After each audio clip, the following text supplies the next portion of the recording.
Kibajaj on point. On point.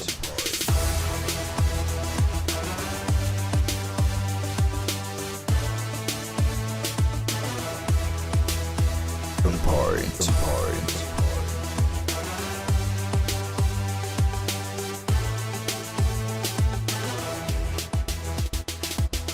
Point.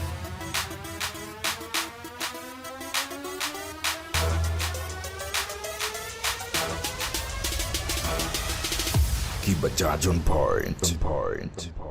Yo ni aje kama kawa kama dawa, uko vizuri? Karibu kwenye channel namba 1 kwa vijana TBC2, na hichi ndo kipindi namba 1 kwa vijana KOP Kibajaj on point.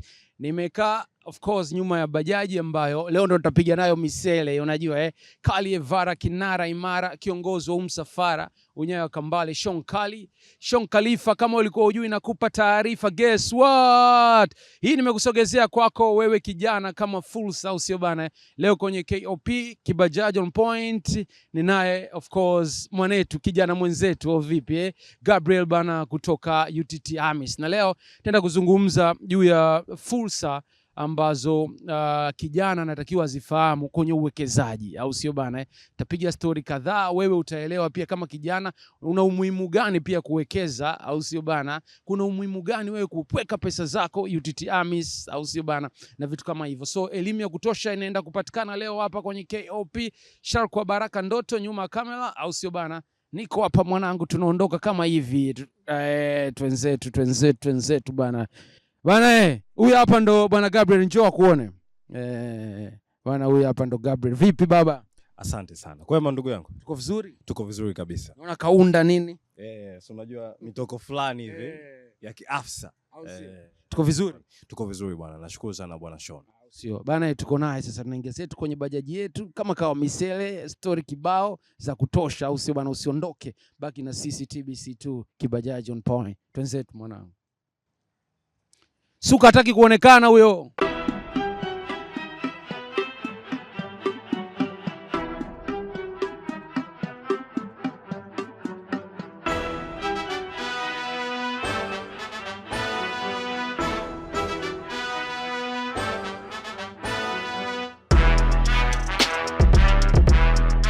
Yes, kama nilivyokuambia kwenye KOP Kibajaj on point, leo niko na kijana mwenzetu kabisa, anakuja kutupa elimu sisi vijana, na tutaenda kuzungumzia umuhimu of course kwa kijana kufahamu uwekezaji, hususan UTT AMIS. Gabriel, mambo vipi?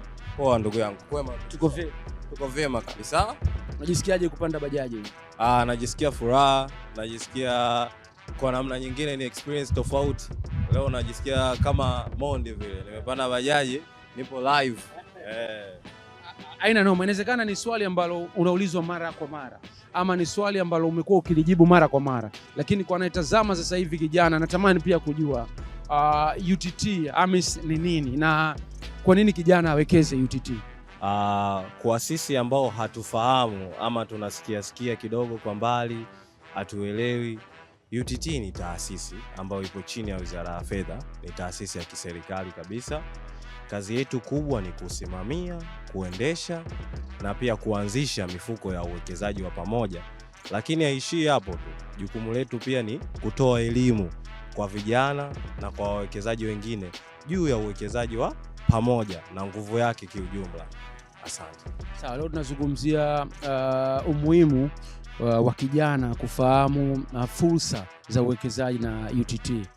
Ni kwa nini ni muhimu kwa kijana kuwekeza? Asante. Watu wengi ama vijana sisi huwa tuna tabia ya kuweka fedha, ya kutunza maybe zile akiba zetu. Kama sisi vijana huwa tuna malengo mengi sana makubwa ambayo pengine ndo anatuamsha kila siku tunataka tufike. Wengine tunataka tununue magari, tununue kiwanja, au maybe tunataka tufungue kabiashara chetu. Wengine tuna jambo tunatamani tulifanye ama linatupush kila siku kuamka. Lakini zile akiba hatuna namna bora ama nzuri ambako kile kipindi ama ile swala ambalo tulikuwa tunatamani kulifanya tulifanye kwa ule wakati ambao maybe tulipanga. Sasa je, ni mbinu gani ama sehemu gani bora ya kutunza akiba zako wewe kijana? Ndio maana nasema usifanye zile akiba zako zibaki kama zilivyo, unaweza ukaziwekeza. Ndio maana wengi tunakuja ama tunajiunga kwenye mifuko ile ya UTT AMIS na kuwekeza zile akiba zetu, ili mradi tu kufika kule ambako tulikuwa tunatamani tufike mbeleni, aidha kwa mwaka mmoja, miaka miwili, miaka mitatu, ama mwingine anaweza kawekeza kwa ajili ya malengo ya muda mfupi, mwingine anawekeza kwa ajili ya kuweka tu na kutoa zile akiba yao. Kwa hiyo hii ni njia nyingine bora ama njia nyingine ya kiutaalamu zaidi ya kuzitunza hizi akiba zetu za kila siku, especially kwa sisi vijana ambao matumizi hayajawahi kuisha ya fedha zetu, na pia pesa haijawahi kutosha kama tunavyojua, au mshahara unatosha au utoshi. Kwa kijana ambaye wa Kitanzania ambaye anaweza kaanza safari yake mpya ya uwekezaji, anahitajika hawe Mtanzania ambaye mwenye NIDA. Yule ambaye mwenye NIDA tunaweza tukamregister ama na yeye akaanza kujisajili kwenye mifuko hii ya uwekezaji wa pamoja. Na pia hapa wale ambao hawapatikani hapa Tanzania kutumia passport size zao, wanaweza wakajisajili kupitia mifuko ya uwekezaji wa UTT, na pia hawe na benki yoyote ile anayoitumia, kwa sababu zile akiba zake ambazo zipo UTT kila siku zinajizalisha, zitatoka moja kwa moja kwenda kwenye benki yake husika. Kwa hiyo tunamshauri atafute benki yoyote ya karibu yake ambayo itaendana na yeye, ambayo atakuwa anaitumia kwenye kutunza ama kuzitumia zile akiba zake zinazotoka UTT. Ni vigezo viwili tu vikubwa ambavyo na uhakika vijana wote tunaweza kuvikamilisha ama tunaweza kuwa navyo, na sisi tukaanza safari yetu mpya ya uwekezaji wa pamoja. Na kiasi gani cha mwanzo kabisa ama kiasi gani cha chini ambacho kijana anaweza kuanza nacho kwenye kuwekeza? Mifuko yetu yote karibu ya UTT imelengwa kwa sisi vijana, kwa yule ambaye mwenye kipato cha chini kabisa, mwenye kipato cha kati, cha wastani, na pia hata yule mwenye kipato kikubwa. Ukiangalia mifuko yetu karibu yote kuanzia sasa, kiwango cha chini kabisa ni shilingi 5,000, na uhakika shilingi 5,000 hatuwezi tukakosa. Mwezi? Hapana. Mifuko yetu ya UTT wengi wanajua kama kikoba, kausha damu, sijui marejesho, lakini hizi ni akiba zako. Mifuko ya UTT unaweka fedha ukipata. Kwa yule mwekezaji anaweza kuweka kila siku ama kila mwezi au kila mwaka au kila miezi sita, kutokana na ile shughuli. Kuna mwingine anaamka leo anapata leo, utakuta anaweka kila siku, anasema leo acha niweke shilingi 2,000 kwa UTT. Mwingine leo hata niweke 5,000 imeingiza, mwingine hata leo niweke 10,000. Mwingine anaweka kila mwezi, au mwingine anaweka mwezi fulani ana changamoto kidogo anarudi tena. Sisi kwa ushauri tu tunamshauriki kijana, basi ile mifuko yako ambayo umeanzisha UTT usiitelekeze. Kwa sababu gani?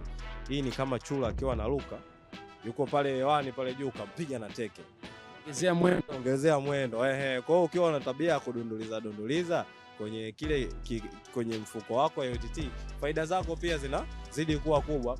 Wengine wanashindwa kufahamu faida za UTT kwenye mifuko ya UTT. Kama utaweka akiba yako ni kila siku za kazi, kuanzia Jumatatu mpaka Ijumaa, utakuta ule mtaji wako ama ile akiba yako haijabaki kama ilivyo, itakuwa imeongezeka kwa wastani wake. Kwa yule ambaye ameweka 5,000 anapata faida 5,000, kwa yule ambaye ameweka 10,000, kwa yule ambaye ameweka 15,000, kwa yule pia ameweka milioni 1, milioni 5, milioni 100, hata bilioni na trilioni, wote mnaweza mkaanza kuwekeza.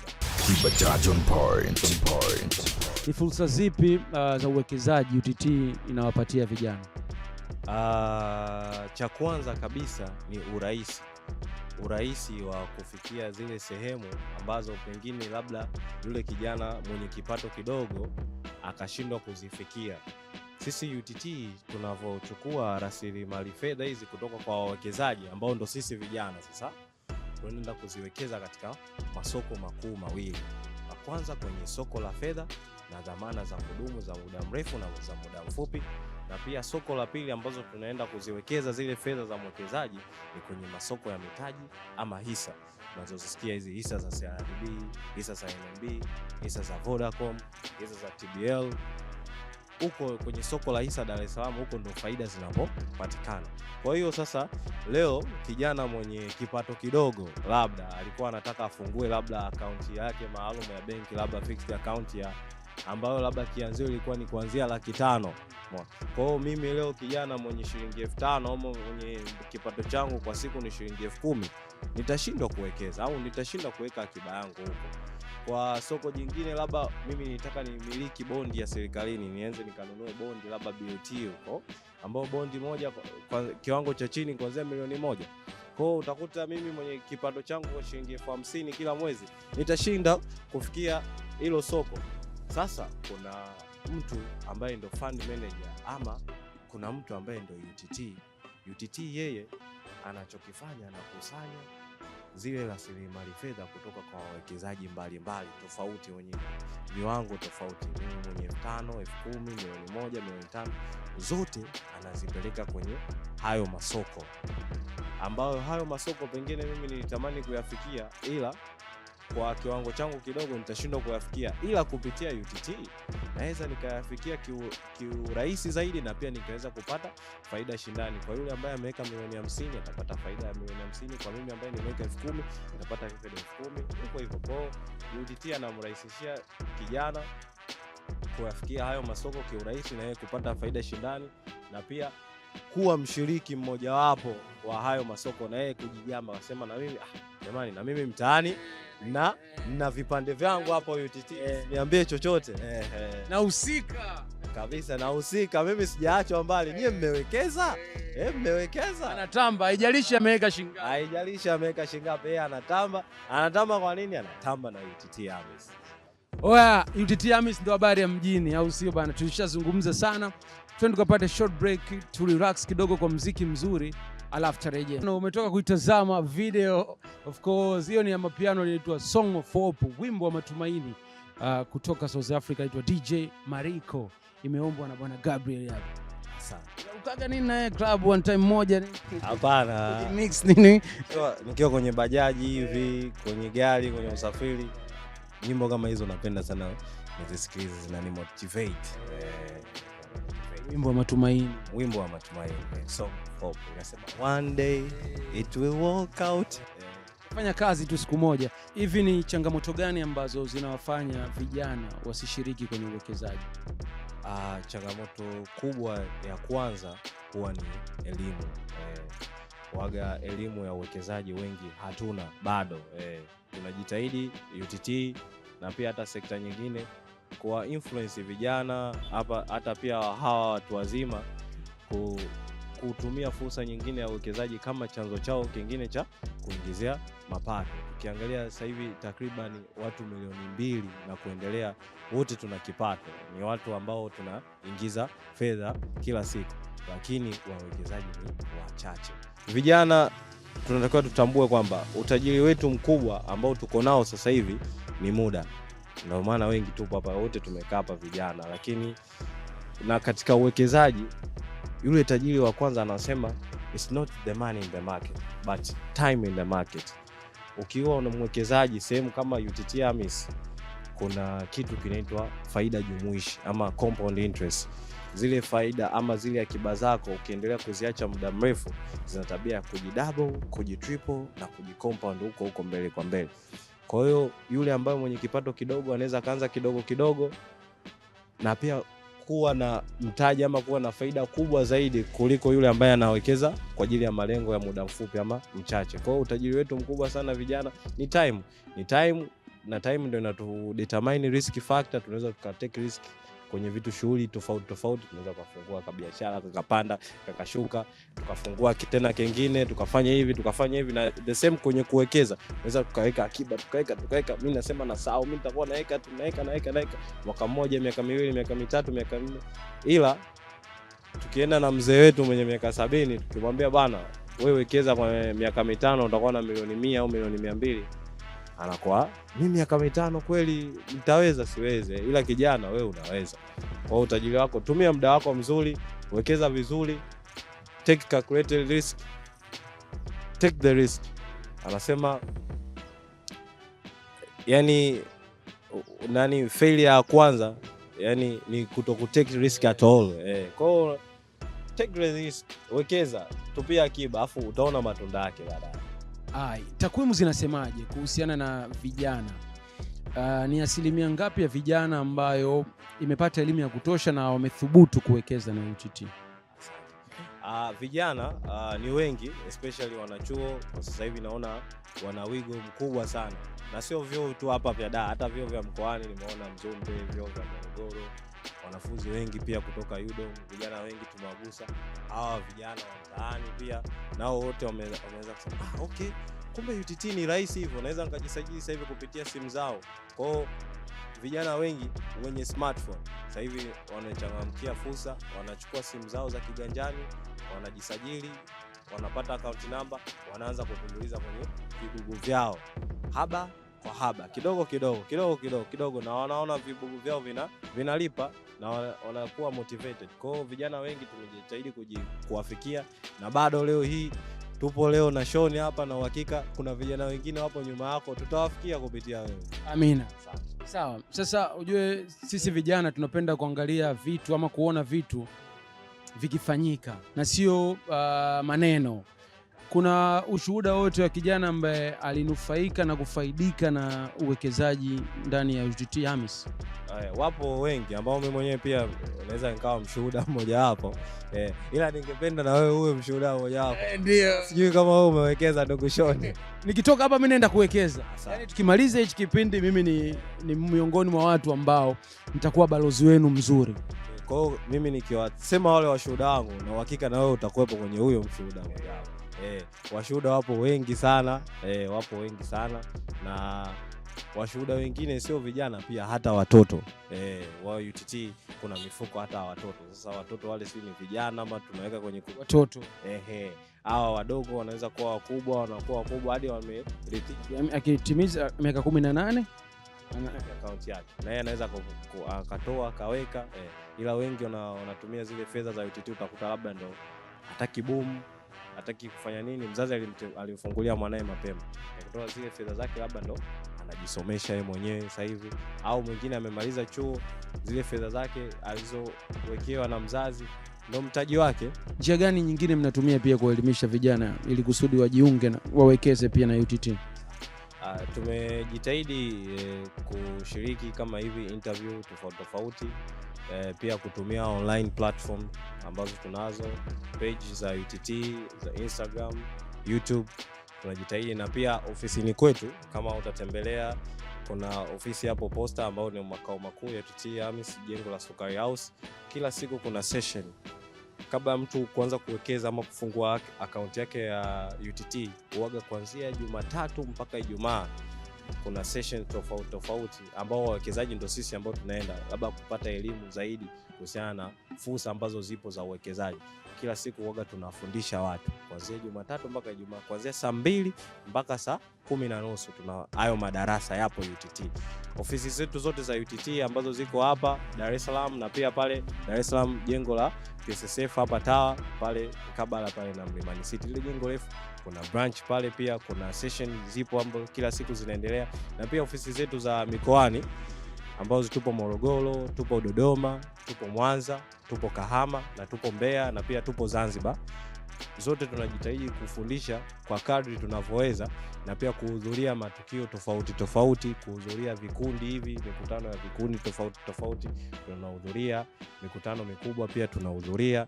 Vyote tunajitahidi kutoa elimu kwanza kwa vijana, na pia kwa wale wote ambao wapo wajue fursa gani ipo ambayo mpya, ambayo pia ni bora ya kutunza hizi akiba zetu kwa njia ya uwekezaji katika hii mifuko ya uwekezaji wa pamoja. Aina noma, inakuhitaji kuwa na NIDA, sio bana, National ID ama kitambulisho cha taifa, uwe na account ya benki yoyote ile ili uweze kuwekeza, of course kujiunga na UTT AMIS. Niwapongeze kwa sababu mimi washikaji wengi ambao wamenizunguka almost asilimia kama 90 wamejiunga UTT AMIS. Mimi ni mbishi, yani mimi asili yangu sitokee Kigoma, ila na ubishi, yani bado hamjaniconvince. Lakini leo umezungumza vizuri sana bwana Gabriel hapa, na nadhani kitoka hapa kwenye kipindi mimi nakuwa ni miongoni mwa wale ambao wawekezaji wapi. nashukuru na kukaribisha kwa mikono miwili. Na uhakika wewe utakuwa ni ambassador mkubwa, na pia lakini utakuwa ni mwekezaji mwenye tija kubwa, na wewe utakuwa mshuhuda mmoja wapo. Utawaambia jamani, sio nyie tu marafiki zangu mna kitu UTT, na mimi na mgodi wangu kwa UTT upo, msinione poa. Kwa karibu sana, nida yako tu. Na pia kwa yule mzazi ambao utahitaji kumfungulia mwanao, kitachohitajika ni kopi ya cheti chake tu cha kuzaliwa. Unachukua namba, ni ingia tu App Store au Play Store, download app, andika pale UTT AMIS, itakuja pale UTT AMIS PLC, utadownload, utaweka namba yako ya NIDA, utajisajili mpaka mwisho, utapata account yako. Ukitengeneza profile unapata account namba yako, uta create account. Utachagua sasa mfuko gani wa UTT, utachagua mfuko wa umoja, utachagua mfuko wa wekeza maisha, utachagua mfuko wa watoto kama utamfungulia mwana. Twende hapo, wekeza maisha na umoja tofauti yake ikoje? Nikijibu swali lako sasa, mfuko wa umoja na mfuko wa wekeza maisha, hii ni mifuko mizuri sana. Mtu akijiunga kwenye mfuko wa umoja mpaka sasa kumiliki ni kuanzia vipande 10 ambao kianzio ni shilingi 16,000 tu. Akitaka labda aongeze hela, anaongeza shilingi 5,000 tu. Na uhakika 5,000 wengi wanaweza, au 16,000 wanaweza, ambao huo mfuko anaweza kuweka na kutoa muda na wakati wowote. Anaweza kutoa na kuweka muda na wakati wowote. Nimeipenda. Sio kwamba iko fixed kwamba ukiweka umeweka. Hapana. Huo mfuko unaitwa sasa wekeza maisha. Huo ndio mfuko mzuri sana na best. Huu ni kwa yule kijana ambaye ana malengo ya miaka 10 baadaye. Wengi tupo hapa vijana, tuna ndoto zetu, ama kuna sehemu ambayo tunatamani tufike. Sasa yule ambaye anasema mimi ndani ya miaka 10 nataka niwe na milioni 100 au milioni 200, sehemu gani niwekeze UTT? Tunamwambia wewe kijana, ingia kwenye wekeza maisha. Huu mfuko utaweka hela yako, ama utakuwa unaweka saving ndani mpaka miaka 10 ipite, ndo utatoa zile fedha zako na zile faida zako zote kwa pamoja, ambazo faida zilikuwa zinapatikana kila siku za kazi ndani ya hiyo miaka 10. Kwa hiyo mfuko ni kijana mwenyewe anajiangalia malengo yake ya miaka 10, anachagua mimi ndani ya miaka 10 niwekeze shilingi ngapi UTT. Anasema mimi ndani ya miaka 10 nataka niweke tu milioni 10 au milioni 12. Mwingine anakuwa anasema mimi milioni 10 sasa hivi sina, kwa nini kila mwaka nichangie milioni moja ndani ya miaka 10 nitakuwa nimemaliza milioni 10 yangu. Au mwingine anachagua mimi milioni 12 sasa hivi sina, kwa nini kila mwezi nisiwekeze laki moja ndani ya miaka 10 nitakuwa nimeinvest milioni 12. Kwa hiyo mfuko waga ni malengo tu ya mwekezaji mwenyewe, ambaye ndo kijana mimi mwenyewe nitajiangalia ndani ya miaka 10 nitaweza kuwekeza shilingi ngapi, ili mradi tu niwe na milioni 100 ngapi huko mbeleni. Na uhakika sana vijana tuna njaa kubwa ya bilioni na so ila mfuko tu ni fixed wa miaka 10 kwa yule kijana ambaye ana malengo ya miaka 10. Mimi na uhakika miaka 10 shoni ni michache. Chache sana. Nikikumbuka 2016 ilikuwa ni juzi tu. Sijajua kijana utachagua nini kati ya muda na pesa. Asante kwa kuitazama TBC2. Asante kwa kuitazama KOP Kibajaji Point Unyayo Kambale. Sean Khalifa, ulikuwa ujui. Nimekupa taarifa, nilikuwa na bwana Gabriel hapa, au sio bwana, kakuelezea jinsi ambavyo kijana unaweza ukajua umuhimu wa fursa za uwekezaji na UTT AMIS. Hopefully somo limekufikia vizuri na ulikuwa na either peni na daftari hapo chini ukiandika madini ambayo yalikuwa kitoka kinywani kwa bwana Gabriel. Asante. Mwisho wa kipindi hiki ndo mwanzo wa kipindi kingine kinachofuata. Endelea kuitazama TBC2, endelea kuitazama KOP Kibajaji on Point. Mega Shallow kwa nyuma ya kamera anaitwa Baraka Ndoto, editor anaitwa Baba Abigail ama Mukasa Bernard George. Asante na uwe na wakati mwema. Kibajaji on Point.